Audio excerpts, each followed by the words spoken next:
खरं म्हणजे परवाच्या दिवशीच आपण मुंबईसाठी काही ऐतिहासिक निर्णय घेतले.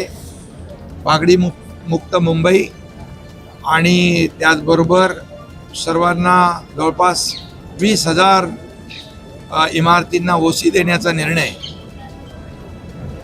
आणि गिरणी कामगारांच्या संदर्भात देखील चाळींचा जो विषय आहे तो, असे अनेक निर्णय आपण मुंबई करांसाठी जे आतापर्यंतच्या इतिहासामध्ये मुंबईकरांसाठी वरदान ठरतील आणि पुनर्विकासाचा देखील त्यांचा मार्ग मोकळा होईल. परंतु आज देखील सिडकोचा विषय तुम्ही घेतलाय, त्यामुळे सिडकोची जी घरं आहेत त्याची EWS आणि LIGसाठी ज्या घरांच्या किमती होत्या त्या बाबतीमध्ये देखील अनेक लोकांच्या मागण्या होत्या आणि त्या बाबतीत देखील बैठका झाल्या होत्या आणि ती घरांची किमती देखील कमी करण्यासंदर्भात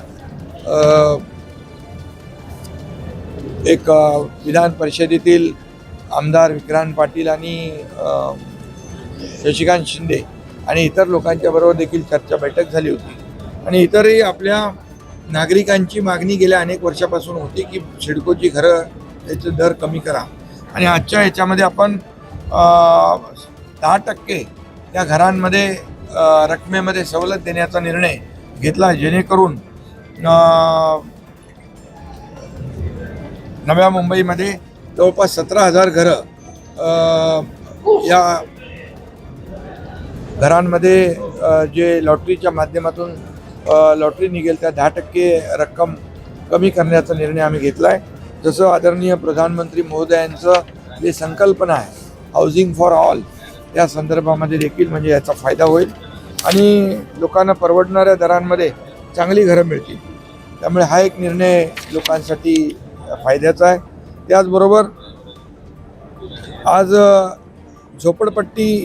मुंबई झोपडपट्टी मुक्त करण्यासाठी देखील सरकारने मोठं पाऊल उचललेलं आहे. मुंबईमध्ये 50 एकरापेक्षा जास्तीच्या भूखंडावर क्लस्टर योजना राबवतो आपण. SRAमध्ये क्लस्टर योजना राबवत असताना ती क्लस्टर योजना म्हणजे काय तर एक मोठी अशी सिटी विदिन डेव्हलप सिटी असं आपण म्हणावं लागेल.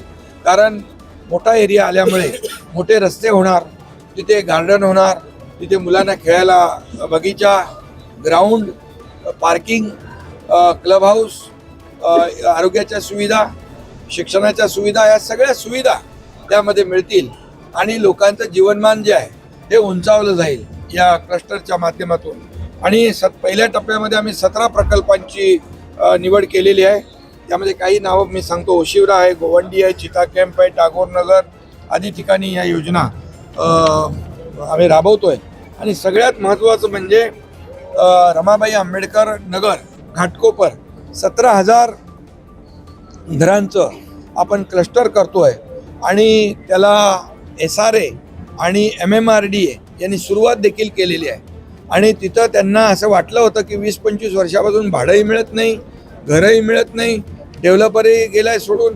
मग अशा ठिकाणी 137 कोटी रुपयाचं भाडं त्या ठिकाणी SRAने दिलं. मी स्वतः जाऊन चेक वाटप केलेलं आहे. आणि त्यामुळे रमाबाई आंबेडकर नगर हे क्लस्टर सुरू झालेलं आहे. ठाण्यामध्ये 5 क्लस्टर सुरू झालेले आहेत आणि त्यामुळे ही 17 क्लस्टर जी आहेत ही देखील युद्ध पातळीवर सुरू होतील. आणि यामध्ये आम्ही ज्या आपल्या शासकीय प्राधिकरणं आहेत जसं MMRDA आहे, सिडको आहे, म्हाडा आहे, त्याचबरोबर MSRDC आहे, MIDC आहे, BMC आहे, इत्यादी ज्या प्राधिकरणं आहेत त्यांना देखील त्याच्यामध्ये JV घेतोय, जेणेकरून त्यांना फंड रेज करणं सोपं होईल आणि लोकांचा एक विश्वास देखील या आपल्या शासकीय प्राधिकरणं असल्यामुळे वाढेल. आणि म्हणून मोठ्या प्रमाणावर टप्प्याटप्प्याने आपण ह्या योजना राबवतोय. त्यामुळे खऱ्या अर्थाने बाळासाहेबांचं जे स्वप्न होतं 40 लाख लोकांना घरं देण्याचं, त्याचं एक पाऊल आपण टाकलेलं आहे असं म्हटलं तर वावगं ठरणार नाही.